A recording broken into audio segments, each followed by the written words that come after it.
What's it like when it's contagious like that on threes and it's you and it's Max and it's everyone seemingly in the building? What's that feeling like? It's a great feeling, especially when you're playing with unselfish guys who are enjoying other people's success and want to get other guys shots. It definitely can be contagious in that sense for sure.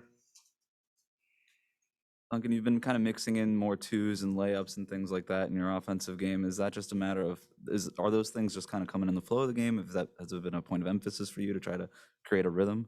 A combination of both. I mean, trying not to be so reliant on 3-point shots. Also understanding that that's kind of what I ultimately got to hang my hat on, but just kind of giving defenses just a little bit of a different look occasionally, and some of that's just necessity. Also, with we have a lot of attackers out, guys that put pressure on the rim. Not necessarily saying that I do it in the same way as them, but when guys are closing me out the way that they are, I'm able to kind of get in the paint and do some different things. So Duncan, whenever we've asked Spo about the increase in 3-point volume for the team lately, he's been pretty on message about we're not jacking the shots up, we're getting them within our offense. You've been playing this style with the guys out for a couple weeks now. How have you made sure to keep the threes that you want, and not let the style kind of get away from you as far as just taking them? yeah, just the emphasis is really just trying to take good shots within what we do, and a lot of it might not necessarily look like all this is scripted, and it's not, because of a lot of it's kind of read and react. But he's right in that all these shots are shots that we talk about in shoot around, shots that we talk about in practice, shots that we're emphasizing in film sessions. So I certainly don't feel like we're jacking shots. Obviously some guys take tougher ones than others, but at the same time, like you gotta adjust with the personnel, and like I mentioned, we got guys that do a really good job putting pressure on the rim out. So we got to play in different ways and win in different ways. Duncan, you and Kyle have pretty much been out there almost every night. You every night, but the front court has changed pretty much night to night. How is that change? How does that change things for you on a given night? Because obviously it's Max's first start, so you haven't started a game with him before. There's other games you've started. Obviously PJ's been out there, but then Bam, now Deadman. How does it adjust for you?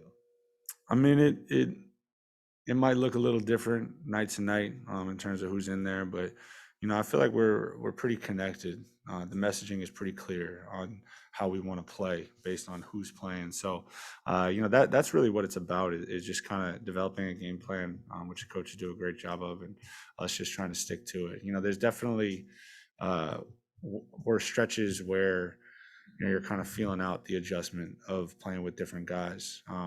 Actions that we get to with Bam and PJ might look different than actions that we get to with Deadman and Max. So it's just kind of the nature of this year with guys in and out of the lineup is you just kind of got to be willing to adjust. Like with Bam and Jimmy out there, might have been some talk about, Kyle needed to be more aggressive with his own shot, but he really hasn't had to do that.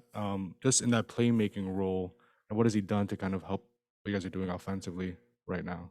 I mean, he's so unselfish and so ahead of the game and just wants to make plays for others. Um, he obviously he stepped up huge in terms of hunting his own shot in stretches throughout this kind of time period as well. But just in kind of learning how to play with him, I've noticed just how willing he is to just be a distributor, which is pretty uncommon for somebody who's as decorated as him and a guy who's averaged 20 plus points in this league. So he's able to kind of read the situation in the game as well. A game like tonight where other guys are letting it fly, he's kind of able to just be more of a distributor. And then other games we've needed him to step up, and he's done that as well. Duncan, how much are you following what's going on around the league? Just protocols numbers are was 84 earlier tonight. Yeah. It's the way of the world right now. I mean, how much you keep track of it all? Yeah, I mean, you keep track of it. I'm mostly just in that every night you check to see who's in and out of a lineup for us, but then also for the other teams. Knock on wood, fortunately, we haven't been hit too hard by the protocol stuff, but obviously, teams around the league are really severely getting impacted and games are getting postponed. So it's it's kind of unsurprising in that this is the chaos that we've kind of come to expect throughout these last, whatever it's been, 2.5 years or year and a half, something like that. All right, we'll go via Zoom to Christos Saltas, SDNA Greece. Hello, Duncan. I missed you, man. What's going on? How are you, Duncan? Great game, first of Good, all. man. Good. You said at the end of last season, you said your best basketball is ahead of you. Tonight's performance is a part of your best basketball. Is that I mean, in spurts maybe. Being aggressive, scoring in different ways, putting pressure on the defense, being solid on the other end. I mean, potentially, like I will always have the mindset of I'm an unfinished product. That's kind of how I've tried to always just have that perspective. So, there's flashes of it, I guess you could say. All right, Duncan, that's it. Thank you. Cheers. Thanks.